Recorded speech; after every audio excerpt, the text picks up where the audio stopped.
Alam nyo, sa ancient Near East, yung pakikipagtipan ay hindi lamang isang simpleng kasunduan ng pangakong pagpapakasal. Ito'y isang legal na may bisang tipan na kadalasang pinagtitibay sa pamamagitan ng bride price o dote.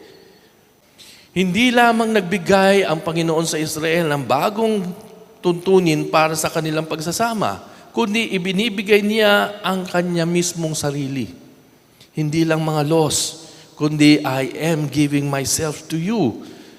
Ang kanyang sariling banal na personahe ang siyang dote o bride price at pundasyon ng tipan na ito. Maalala niyo si Ruth at si Boaz. Okay? Ang kamag-anak na manunubos. Sino si Ruth? Siya'y isang Moabite, na walang anumang maipagmamalaki o maihahandog. Gayunpaman, siya'y pinakasalan ni Boaz, ang kamag-anak na manunubos.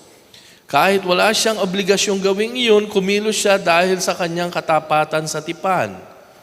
Ang buong katayuan ni Ruth ay nakasalalay hindi sa kanyang sariling katapatan o kabutihan, kundi sa hesed ni Boaz, kanyang katapatan.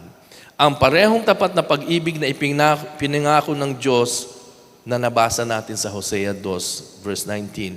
Ang ginawa ni Boaz ay para sa isang babae at isang pamilya ay siyang ipinangako ng Panginoon na gagawin para sa buo niyang bayang makikipagtipan.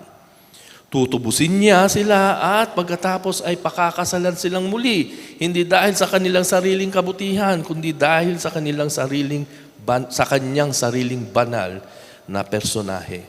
Kaya nga sa huli, tinuturo ng kasulatan na ang pakikipagtipang ito ay natupad na kay Kristo at sa kanyang iglesia. Kaya nga isinulat ni Pablo,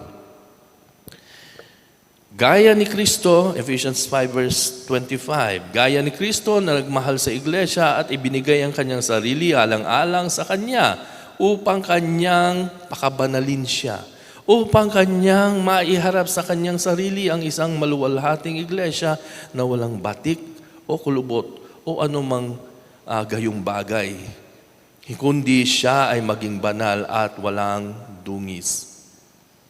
At sinabi pa niya sa mga taga-Korinto, sapagkat kayo'y itinakda kong mapangasawa ng isang lalaki, na kayo'y maiharap ko kay Kristo bilang isang malinis na birhen. At kapag kayo tumungo sa Revelation, ito ang maririnig natin. Narinig ni Juan ang napakaraming tinig na nagsasabing tayo'y magalak at tayo'y magpakasaya at ibigay natin sa Kanya ang kaluwalhatian upang dumating na ang kasal ng Kordero at inihanda na ang Kanyang magiging asawa, ang Kanyang sarili. Revelation 19 verse 7. Kaya itong Hosea 2 verse 19 to 20 ay hindi isang pangakong mauupos lamang o matatapos lamang sa pagbabalik ng Israel mula sa pagkakatapon. Ang ganap nitong katuparan ay matatagpuan sa krus ni Kristo at sa huling dakilang piging ng kasal ng Kordero. Ayon kay Ferguson, ang buong katiyakan ng Ebanghelyo ay nakasalalay sa ganitong huwaran.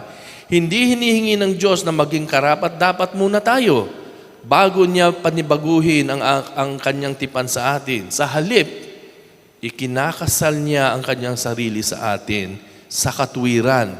Kanginong katwiran? Sa kanyang katwiran.